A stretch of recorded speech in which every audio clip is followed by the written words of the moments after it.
আজকে আপনাদের দেখাবো আপনারা কীভাবে নেভিগেশন বারটা যেটা আছে এটা কীভাবে চেঞ্জ করবেন। এই যে স্টাইলটা নিচের যে ব্যাক, হোম পেজ বা মেনু, এই যে তিনটা অপশনটা চেঞ্জ করতে অনেকের কাছে অপশন আছে উল্টা মনে হয় যে এটাই পাশে এটাই পাশে এটাই পাশে, তো এটা আপনাদের ভালো লাগে না। এটা আপনি কিভাবে পরিবর্তন করবেন, এই যে তিনটা নিচে যে মেনু বারের যে তিনটা আইকন, যেমন ব্যাক আইকন, হোম আইকন, এই আইকনটা আপনি কিভাবে পরিবর্তন করবেন। পরিবর্তন করার জন্য প্রথমে আপনাকে সেটিংয়ে যেতে হবে। মোবাইলের সেটিংয়ে আপনি চলে যাবেন, আপনার মোবাইলের সেটিংয়ে আপনি চলে যাবেন। যাওয়ার পর আমরা দুইটা প্রসেসে দেখাবো, দুইটা মাধ্যমে আপনি অবশ্যই দুইটা মাধ্যম ফলো করবেন। তার এই সেটিংয়ে আপনি চলে যাবেন।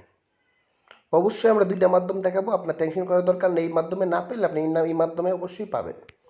যাওয়ার পর এখানে ক্লিক করবেন, এই যে অপশনটা প্রথমে নেভিগেশন, এখানে ক্লিক করবেন। করার পরেই দেখুন আমরা এই স্টাইলে আছে, খেয়াল করুন নিচের স্টাইলটা, এইটা এই স্টাইলে আছে। আমরা যদি পরেরটা মার্ক করে দিই, এখন দেখুন পরেরটার স্টাইল হয়ে গেছে, উল্টা হয়ে গেছে। ওকে, এবং এখানে আরও স্টাইল আছে, এই যে এগুলো থাকবে না, এখন এই সাইডে স্লো করতে হবে। এই যে এই পাশে এই পাশে এই পাশে এই পাশে কাজ করবে। ওকে, তো আমরা এই বাটন দিয়ে রাখি, বাটনটা আমার কাছে ভালো লাগে, তো দেওয়ার পর ব্যাক দিয়ে চলে গেলাম। এভাবে আপনি এটা পরিবর্তন করতে পারবেন। এখন আরেকটা মাধ্যম দেখাই। তো আরেকটা মাধ্যম হচ্ছে, প্রথমে আপনাকে আবার সেটিংয়ে চলে যেতে হবে চেঞ্জ করার জন্য। গিয়ে আপনি এখানে সার্চ করবেন, উপরে দেখুন সব সেটিংয়ে সার্চ বক্স আছে, এই যেখানে সার্চ করবেন NABI লিখলেই চলে আসবে। এই যে দেখুন চলে আসছে সেটিং, তো এখানে ক্লিক করবেন।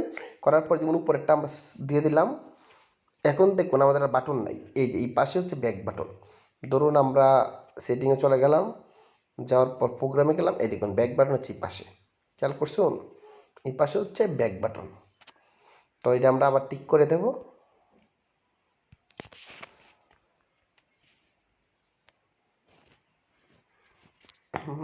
Physical button. আশা করি আপনারা বুঝতে পারছেন যে আপনারা কিভাবে এই অপশনটা চেঞ্জ করবেন, এই অপশনটা সামনে শো করাবেন, যাবতীয় যে ইনফরমেশন। তো ধন্যবাদ সবাইকে, ভালো থাকবেন সবাই। যদি ভালো লাগে অবশ্যই ভিডিওটা একটা লাইক দিবেন, এবং আমাদের চ্যানেলে নতুন হয়ে থাকলে অবশ্যই সাবস্ক্রাইব করে রাখবেন নতুন নতুন টেকনোলজির ভিডিও পেতে। তো ধন্যবাদ সবাইকে।